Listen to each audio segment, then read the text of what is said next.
కొన్నిసార్లు మనం నమ్మలేని సంఘటనలు జరుగుతూ ఉంటాయి. పేదల ఇళ్లల్లోనూ చదువుల పారిజాత పూలు పూస్తుంటాయి. అలాంటిదే ఈ సంఘటన. భృదేవ్ అనే యువకుడికి తాను ఐఏఎస్కు ఎంపికయ్యానని తెలిసే సమయానికి అతడు తన కుటుంబానికి చెందిన గొర్రెలను మేపుకుంటూ ఉన్నాడు. వృత్తిరీత్యా వ్యవసాయ కుటుంబం. గొర్రెల పెంపకం ప్రధాన జీవనం. చిన్నప్పటి నుంచి కఠినమైన పేదరికంలో పెరిగిన భృదేవ్ చిన్ననాడు చదువుకునేందుకు ఇల్లు కూడా లేదు. వానొస్తే వానంతా ఇంట్లోనే కురిసేది. అందువల్ల చదువుకునేందుకు గ్రామంలోని స్కూల్‌కెళ్ళి రాత్రి సమయంలో దీపం పెట్టుకొని స్కూల్ అయిపోయిన తర్వాత కూడా స్కూల్‌లోనే వరండాలో చదువుకునేవాడు.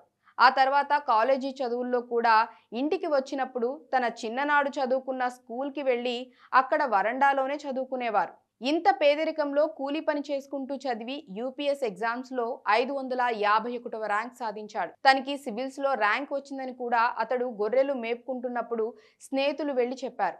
తన కొడుక్కొచ్చిన గౌరవం, అతను ఏం పాస్ అయ్యాడో, అది పాస్ అయిన తర్వాత అతడు ఏం కాబోతున్నాడో కూడా తండ్రికి తెలియదు.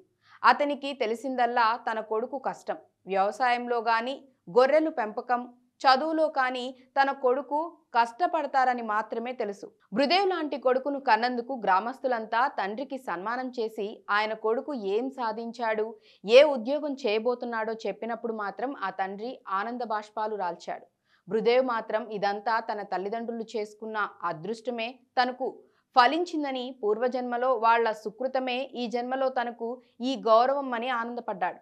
గ్రామస్తులంతా వచ్చి సన్మానం చేసినప్పుడు కూడా తన చంకలో గొర్రెపిల్లను పెట్టుకొని ఫోటో తీసుకున్నాడు. ఈ గొర్రెలే తమకు జీవన ఉపాధి అని, తమ కుటుంబాన్ని ఇంతవరకు పోషించాయి అని చెప్పుకొచ్చాడు.